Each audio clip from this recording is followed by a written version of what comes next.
وَمِنَ النَّاسِ مَن يَقُولُ آمَنَّا بِاللَّهِ وَبِالْيَوْمِ الْآخِرِ وَمَا هُمْ بِمُؤْمِنِينَ۔ آج پھر ہم 11ویں شریف کی محفل میں موجود ہیں، اور یہ وہ بابرکت عظمتوں والی محفل ہے جس میں اللہ تعالیٰ کا ذکر ہوتا ہے۔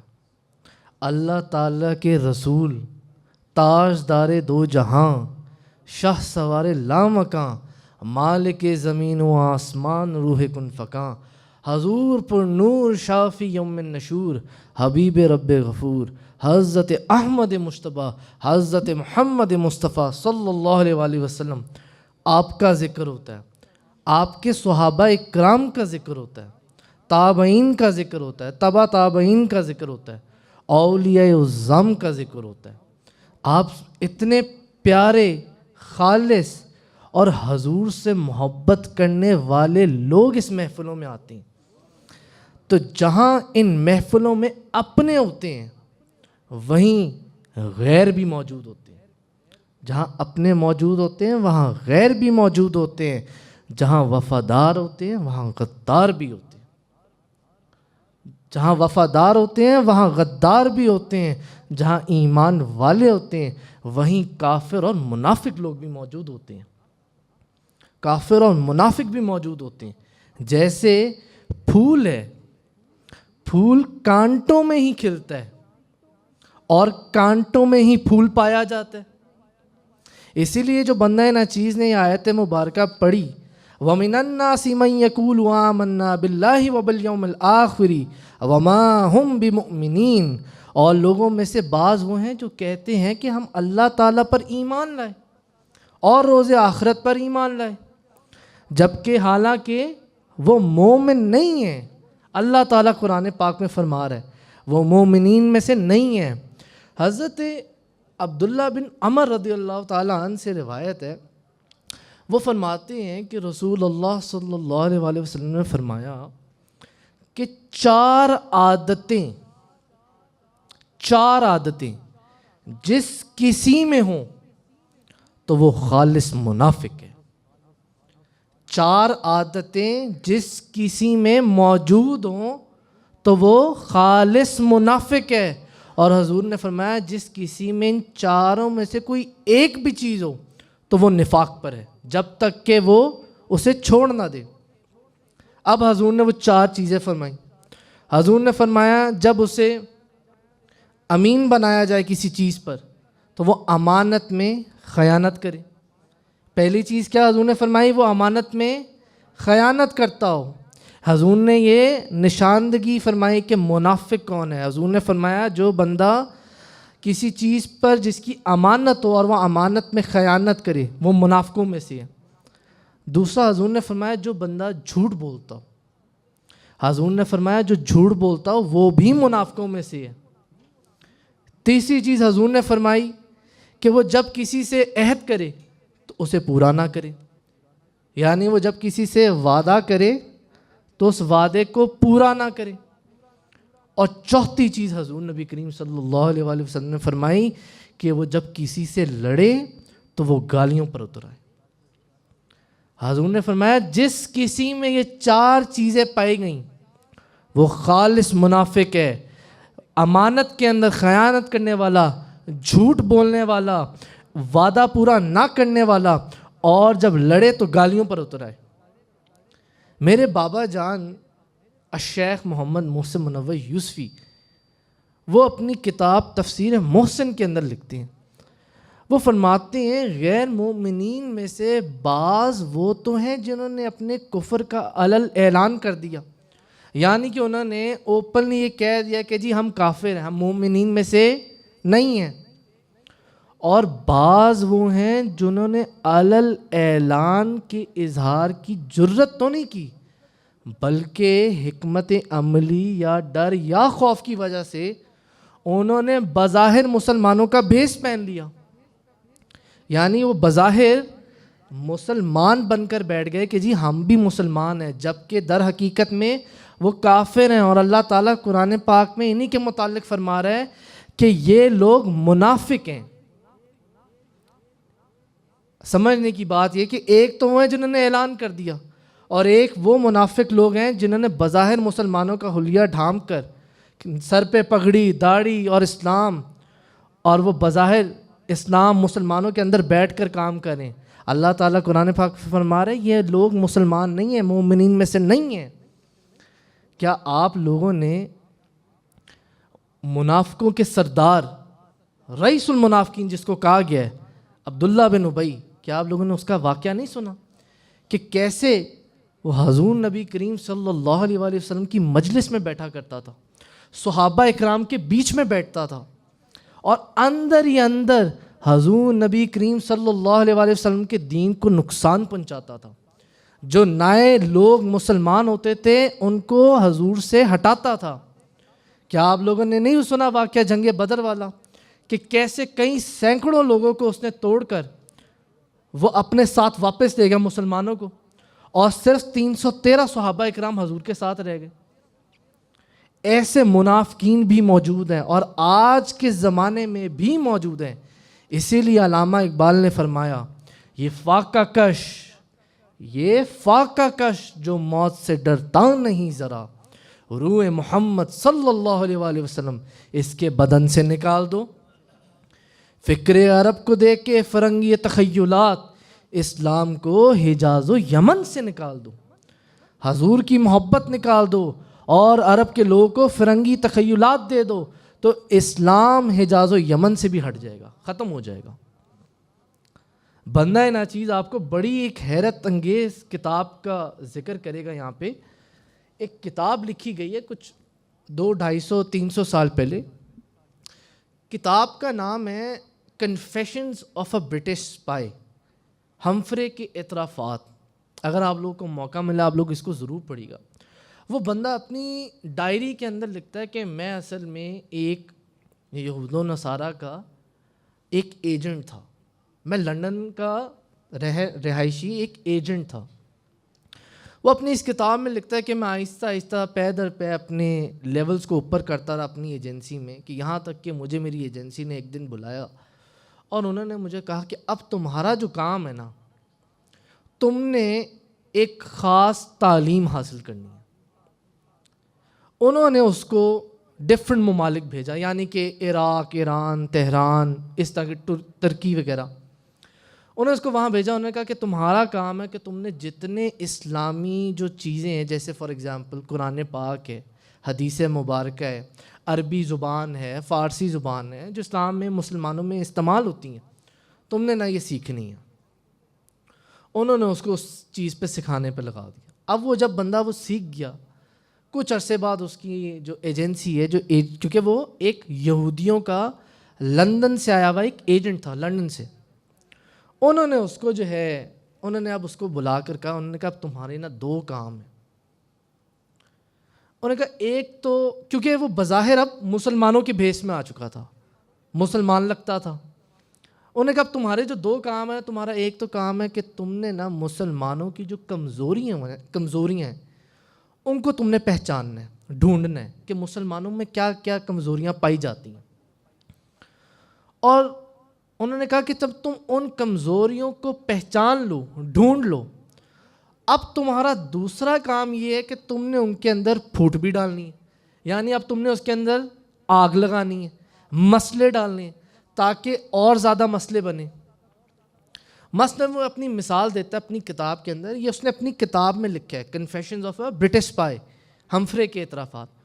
وہ لکھتا ہے کہ ایک بار نا میں ایک مجلس میں بیٹھا ہوا، میں نے دیکھا کچھ شیعہ سنی کا ایک کانفلکٹ چل رہا ہے، کسی چیز پہ ان کا اختلاف چل رہا ہے۔ وہ کہتا ہے میں بڑا حیران ہوا کہ یار یہ تو بڑی ایک آسان طریقے سے اس مسئلے کو حل کیا جا سکتا ہے، تو یہ شیعہ سنی لڑ رہے ہیں اس مسئلے پہ۔ کہتا ابھی میں سوچ میں ہی تھا تو مجھے نا کسی نے پیچھے کندھے پہ نا ہاتھ رکھا اور مجھے کہنے لگا تم کس سوچ میں ہو؟ ہم نے ان کے اندر پھوٹ ڈالنی ہے، مسئلے ڈالنے ہیں، ان کو حل نہیں کرنا، اس کو اور زیادہ اس کے اندر کوئی ایسی بات کرو، یعنی کوئی ایسی چنگاری لگاؤ یا کوئی ایسی چیز ڈالو یا ایسا فتنہ ڈالو کہ مسلمان میں سنی شیعہ کے اندر اور زیادہ مسئلہ کھڑا ہو۔ خیر بڑا ہی لمبی کیونکہ اس کی ڈائری ہے، وہ اپنی ڈائری میں آگے فردر لکھتا ہے کہ میری ملاقات جو ہے نا، میں پھر آگے جاتا رہتا ہوں، ترقی کرتا رہتا ہوں، تو میری ملاقات طور خان کے ایک دکان کے اندر نا میری ملاقات ایک نوجوان سے ہوتی ہے. میری ملاقات ایک نوجوان سے ہوتی ہے. وہ کہتا ہے میں دیکھتا ہوں کہ اس کے اندر نا بڑا ہی ایک جذبہ ہے، اونچا اڑنے کی خواہش ہے، علماء اور مشائخ کے بڑا خلاف ہے. یعنی کہ وہ بظاہر وہ یہ کہتا ہے کہ وہ بندہ کے اندر نا میں دیکھتا ہوں کہ وہ نا ایک مسلمانوں کا ایک سپیکر بننے کی بڑی خواہش رکھتا ہے، لیکن علماء اور مشائخ کے بڑا خلاف ہے. وہ لکھتا ہے کہ نا میں دیکھتا ہوں، میں سمجھ جاتا ہوں کہ یار یہ بندہ نا ٹارگٹ کے لیے بڑا اچھا ہے، اس کے اوپر میں نے کام کرنا ہے. وہ کہتا ہے میں نا اس کے ساتھ ہو جاتا ہوں. آہستہ آہستہ کرتے کرتے میری اس سے دوستی ہوتی ہے، یہاں تک کہ ہم گہرے ترین دوست بن جاتے ہیں. وہ لکھتا ہے اپنی کتاب کے اندر، وہ کہتا ہے جب میری بڑی گہری اس سے دوستی ہو جاتی ہے تو مجھے میری کیونکہ ایجنسی نے سمجھایا ہوتا ہے کہ تمہارا کام ہے کہ مسلمانوں کے اندر نئی نئی چیزیں مسئلے ڈالنے ہیں، مسلمانوں کو یعنی تم نے توڑنا ہے. وہ کہتا ہے کہ میں نا کیونکہ بہت گہرا دوست بن چکا ہوتا ہوں، اس بندے کا نام جو ہے نا، وہ جو نام لیتا ہے اپنی کتاب میں لکھتا ہے، یہ بندہ یہ چیز نہیں عرض کرا، اس نے اپنی کتاب میں لکھا ہے. وہ کہتا ہے وہ بندہ ہوتا ہے محمد بن عبد الوہاب نجدی، اس کے متعلق وہ لکھ رہا ہے. کہتا ہے ہم بڑے گہرے دوست بن چکے ہوتے ہیں اور مجھے میری ایجنسی نے سمجھایا ہوتا ہے. تو کہتا ہے میں پہلا کام یہ کرتا ہوں، میں اسلام میں دیکھتا ہوں، میں اس کو نا ایک دن بیٹھے بیٹھے کہتا ہوں کہ یار شراب جو ہے اسلام میں تو وہ منع کی گئی ہے جس سے نشہ ہو، تو جس شراب سے نشہ ہی نہیں ہو رہا تو وہ جائز ہے، حلال ہے. بظاہر وہ مسلمانوں کے بھیس میں ایک منافق بیٹھا ہوتا ہے، یہود و نصارہ کا ایک ایجنٹ ہوتا ہے. وہ کہتا ہے وہ بندہ کیونکہ ینگ نیا اسپیکر بن رہا تو وہ کہتا ہے ہاں یار بات تو بڑے پتے کی ہے. کہتا ہے میں اس محمد بن عبد الوہاب نجدی کو میں اپنے ساتھ بٹھا کے شراب پہ لگا دیتا ہوں. کہتا ہے میں اس کو شراب پہ لاتا ہوں. کہتا ہے پھر میں دیکھتا ہوں کہ یار اس کو نا عورتوں کی طرف بڑی رغبت ہے، بڑا اٹریکٹ ہوتا ہے عورتوں کی طرف. کہتا ہے میں پھر دیکھتا ہوں کیونکہ میں ساری تعلیمات حاصل کر کے آیا ہوتا ہوں. کہتا ہے میں پھر نا ڈالتا ہوں اس کے ذہن میں کہ یار متع کا بھی ایک کانسیپٹ ہے کہ چند گھنٹے کی تم شادی کر لو یا چند دن کی شادی کر لو. کہتا ہے میں اس کے ذہن میں وہ پھر چیز ڈالنی شروع کرتا ہوں، یہاں تک کہ میں اس کو راضی کر لیتا ہوں اور میں اس کی خفیہ شادیاں کراتا ہوں. وہ لکھتا ہے میں اس کی خفیہ شادیاں کراتا ہوں اور جن عورتوں سے میں شادی کراتا ہوں وہ اپنی کتاب کے اندر لکھتا ہے کہ وہ جو عورتیں ہوتی ہیں وہ بھی جو بظاہر مسلمانوں کے بھیس میں ہوتی ہیں وہ بھی یہود و نصارہ کی بھیجی ہوئی ہماری ایجنٹس ہوتی ہیں جن سے میں اس کی شادی کراتا ہوں. کہتا ہے میں جب ان دونوں چیزوں کے اوپر کیونکہ ہم دوست بن چکے تھے بڑا میں کامیاب ہو جاتا ہوں، میں واپس لندن چلا جاتا ہوں. تو جو میری ایجنسی ہے وہ مجھے بڑا سراہتی ہے کہ یار تم نے تو بڑا کام کیا، تم نے مسلمانوں میں ایک ایسا بندہ جو بظاہر نیا ایک اسپیکر بن رہا ہے جس کو لوگ سننا شروع کریں، 1 سے 2، 2 سے 5، 10، 100، 1000، تو تم نے اس کے ذہن میں یہ چیزیں ڈال دیں. خیر وہ کہتا ہے میں جب واپس جاتا ہوں نا تو میری ایجنسی اس بات پر خوش ہو کے مجھے کہتی ہے کہ یار کیونکہ تم نے اتنا کمال کام کیا تو ہم نا تمہیں اپنے 2 بہت بڑے راز دیں گے، ہم تمہیں 2 بہت بڑے اپنے راز دیں گے. وہ کہتا ہے کہ مجھے نا وہ پہلا راز یہ دیتے ہیں، وہ کہتے ہیں کہ ہم نا تمہیں ایک کتاب دیں گے، تم نے نا اس کتاب کا مطالعہ کرنا ہے اور یہ جو کتاب ہے اس کو پوری دنیا میں صرف چند لوگوں نے پڑھا ہے. کہتا ہے میں کتاب لے کے چلا جاتا ہوں، مجھے چند دن کے لیے دے دی جاتی ہیں، میں کتاب کا مطالعہ کرتا ہوں. کہتا ہے میں بڑا حیران ہوتا ہوں کہ اس میں ہر وہ چیز، ہر وہ طریقہ یا ہر وہ نسخہ لکھا ہوتا ہے جس سے مسلمان کو مسلمان کے خلاف کیا جا سکتا ہے، مسلمان کو مسلمانوں سے توڑا جا سکتا ہے. ہر وہ طریقہ کہتا ہے اس میں لکھا ہوتا ہے.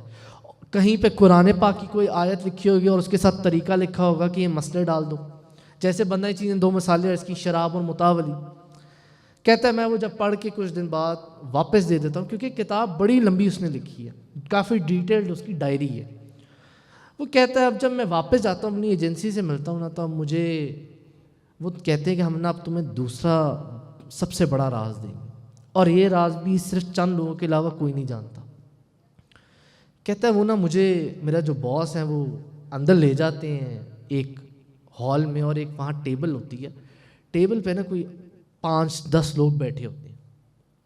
کہتے ہیں اب جب میں نظر دوڑاتا ہوں نا تو میں حیران رہ جاتا ہوں کہ یار یہ تو شیعوں کا سب سے بڑا مفتی بیٹھا ہوا ہے، اہل تشیعوں کا سب سے بڑا مفتی. یعنی وہ اپنی کتاب میں مثال یہ لکھ رہا ہے کہ ایک شیعوں کا سب سے بڑا مفتی ہے، ایک سنیوں کا سب سے بڑے مفتی ہیں، ایک وابیوں کے سب سے بڑے مفتی ہیں، کوئی فلاں کنٹری کا بادشاہ ہے. وہ کہتا ہے میں سارے کے سارے لوگ پہچان جاتا ہوں کیونکہ کچھ سے میں جا کے دین کے بارے میں بھی سیکھتا ہوں، اسلام کے بارے میں سیکھتا ہوں. کہتا ہے یہ وہ طریقے ہیں جس سے یہود و نصارہ کام کرتے ہیں، کیونکہ بعد میں مرنے سے پہلے اس نے اسلام کو قبول کر لیا. تو وہ لکھتا ہے آگے، وہ اپنی کتاب میں آگے پھر لکھتا ہے، وہ کہتا ہے اب جب میرا واپس جانے کا ٹائم ہوتا ہے، کیونکہ میں نے واپس محمد بن عبد الوہاب نجدی کے پاس جانا ہوتا ہے، وہ کہتا ہے جب میں واپس جانے لگتا ہوں تو میری ایجنسی مجھے پھر ایک کام دیتی کہ یار تم نے نا ایک آخری کام کرنا ہے، کیونکہ اگر تم اتنے گہرے اس کے دوست بن چکی ہو اور وہ بندہ اتنا بڑا ایک سپیکر بھی بنتا جا رہا ہے تو تم نے نا اب ایک کام کرنا ہے. وہ نا اس کو کچھ چیزیں نا کہتے کہ تم نے نا ان چیزوں پہ کام کرنا ہے تاکہ مسلمانوں میں زیادہ سے زیادہ اختلافات پیدا ہوں. اب وہ کام کیا ہے وہ بھی ذرا سن لیں. وہ کہتا ہے کہ پہلی چیز مجھے وہ یہ کہتے ہیں کہ تم نے نا تمام مسلمانوں کو کافر ڈکلیئر کرنا ہے، مسلمانوں کو قتل کرنا بھی جائز ہے، مسلمانوں کی عورتوں اور بچوں کو غلام بنانا جائز ہے. وہ لکھتا ہے کہ وہ کہتے ہیں کہ خانہ کعبہ کو نعوذ باللہ العیاذ باللہ خانہ کعبہ کو تم نے بت ڈکلیئر کروانا ہے. کس کے ذریعے؟ اپنے دوست محمد بن عبد الوہاب نجدی کے ذریعے. خانہ کعبہ ایک بت ہے. تم نے جو اس زمانے کے ان کنٹریز کے خلفاء ہیں جو بادشاہ یا خلیفے ہیں ان کے خلاف جانا ہے. حضور نبی کریم صلی اللہ علیہ وآلہ وسلم کی جو محبت ہے وہ مسلمانوں کے دل سے ختم کرنی ہے. آپ سوچیں کتنی خوفناک چیزیں ہیں کہ تم نے مسلمانوں کے دل سے حضور کی محبت ختم کرنی ہے. جو سیکرٹ پلیسز ہیں مسلمانوں کی یا جو مزارات ہیں مساجد ہیں ان کو تم نے ڈکلیئر کرانا ہے کہ یہ سب فساد کی جگہ ہیں. نعوذ باللہ استغفر اللہ من ذالک. اور آخری چیز وہ کہتے ہیں اس کو کہ تم نے نا قرآن پاک کا ایک نیا نسخہ لگوانا ہے اور اس میں تم نے تبدیلیاں بھی لگوانی ہیں اس سے کہ وہ تبدیلیاں لائیں یعنی کہ نئی ڈیولپمنٹس لے آئے. نعوذ باللہ استغفر اللہ من ذالک. کہتا ہے میں یہ ساری چیزیں ان سے سمجھ کے میں واپس چلا جاتا ہوں. جب میری واپس ملاقات ہوتی کیونکہ اپنا وہ 20 سے 25 سال کا غالباً وہ اپنا ڈیوریشن لکھتا ہے کہ میری اس کی دوستی ہوتی ہے. کہتے ہیں کہ جب میں واپس جاتا ہوں نا اب جب میرا اس سے ان چیزوں پہ مشورہ ہوتا ہے تو ہمارا یہ مشورہ ہوتا ہے کہ یار کچھ چیزوں پہ تو ہم کام کریں گے کچھ پہ ہم نے نہیں کام کرنا. نعوذ باللہ جیسے قرآن پاک کے اندر تبدیلیاں یا خانہ کعبہ کو نعوذ باللہ العیاذ باللہ بت ڈکلیئر کرنا.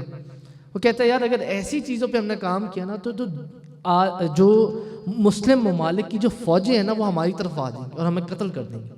تو کچھ پہ ہم کام کریں گے کچھ کو ہم چھوڑ دیں گے. کہتا ہے میں اس سے ایگری کرتا ہوں کیونکہ وہ اتنا اسپیکر بن چکا ہوتا ہے کہ اس پہ اٹیکس ہونے شروع ہو گئے ہیں، لوگ اس کو قتل کرنے کی کوشش کرتے ہیں. وہ کہتا ہے کیونکہ میں تو بظاہر مسلمان بن کر ایک منافق بیٹھا ہوتا ہوں، کافر ہوتا ہوں، یہودی نصارہ کا ایجنٹ ہوتا ہوں. وہ لکھتا ہے کہ میں اس کو ہر جو اس پہ حملہ ہوتا ہے نا میں اس کو کامیاب نہیں ہونے دیتا. وہ میرا ذمہ ہوتا ہے، میری ایجنسی نے مجھے لگایا ہوتا ہے اور میں نے جو اس کے ارد گرد لوگ لگائے ہوتے ہیں وہ بھی بظاہر مسلمان کے بیس میں ہوتے ہیں لیکن سب کے سب یہود و نصارہ کے ایجنٹ ہوتے ہیں. خیر وہ لکھتا ہے کہ اسی طرح کیونکہ اس کی زندگی کا کافی عرصہ اس کے ساتھ گزرتا ہے اسی طرح وہ پھر قادیانیوں کے بارے میں لکھتا ہے. وہ کہتا ہے قادیانی تک جو لوگ ہیں وہ یہ برٹش کے فنڈڈ لوگ ہیں. وہ کہتا ہے ہم نے ان کو فنڈنگ دے کر بنایا ہے، اس کے بغیر یہ نہیں بن سکتے تھے. تو آج کل کے جو سو کالڈ سپیکرز ہیں مرزا جیلمی جیسے جو نعوذ باللہ اٹھتے ہیں کبھی بھی کسی پہ سوال اٹھا دیتے ہیں، کبھی بزرگان دین کی ذات کے متعلق بول دیتے ہیں، کبھی استغفر اللہ نعوذ باللہ العیاذ باللہ حضور نبی کرم صلی اللہ علیہ وآلہ وسلم کو چھوکرا کہہ کے مخاطب کرتے ہیں. کیا آپ لوگوں نے قرآن پاک میں وہ واقعہ نہیں دیکھا کہ جہاں صحابہ اکرام حضور نبی کریم صلی اللہ علیہ وسلم کو جب ان کو کوئی بات سمجھ نہیں ہوتی تھی تو حضور کو فرماتے تھے روئنا یا رسول اللہ صلی اللہ علیہ وسلم، یا رسول اللہ ہم پر رعایت فرمائیں. تو وہیں کچھ منافقین بھی موجود ہوتے تھے. منافق لوگ کیا کرتے تھے, ان کی لغت میں اس کا کچھ اور مطلب تھا جو بے ادبی کے اندر تھا, تو وہ بھی صحابہ کی آڑ میں وہ بھی حضور کو کہتے تھے رائنا رائنا یا رسول اللہ, گستاخی کی نیت سے. اللہ تعالیٰ ان کے دلوں کو جانتا تھا. اللہ تعالیٰ نے اس لفظ کو ہی منع فرما دیا کہ میرے نبی کی بارگاہ میں یہ لفظ نہیں کہنا. اگر بہت کہنا ہی پڑ جائے تو کہہ دینا انظرنا یا رسول اللہ, یا رسول اللہ ہم پر نظر کرم فرما دیجئے, یا رسول اللہ ہم پر نظر کرم فرما دیجئے. تو آج کل کے یہ جو لوگ ہیں اٹھتے ہیں اور حضور نبی کریم صلی اللہ علیہ وآلہ وسلم کی بارگاہ میں گندے الفاظ بولتے ہیں, یہ کیا ہے؟ کیا وہ واقعہ نہیں ملتا وہ ولید بن مغیرہ کا جس نے حضور نبی کریم صلی اللہ علیہ وآلہ وسلم کو نعوذ باللہ العیاذ باللہ مجنون کہا. اللہ تعالیٰ نے اس کے بارے میں 10 باتیں فرمائی اور 10ویں بات اللہ تعالیٰ نے فرمایا کہ یہ حرام کے نطفے کا ہے. کیوں؟ کیونکہ ایسے لفظ جو بے ادبی کے اندر ہیں. اب آج کچھ لوگ یہ بھی کہہ سکتے ہیں اور کہتے بھی ہوں گے کہ یار یہ تو ورڈ بڑا نارمل ہے, چھوکرا بول دینا نعوذ باللہ استغفر اللہ من ذالک, ایسا کون سا ورڈ بولا گیا.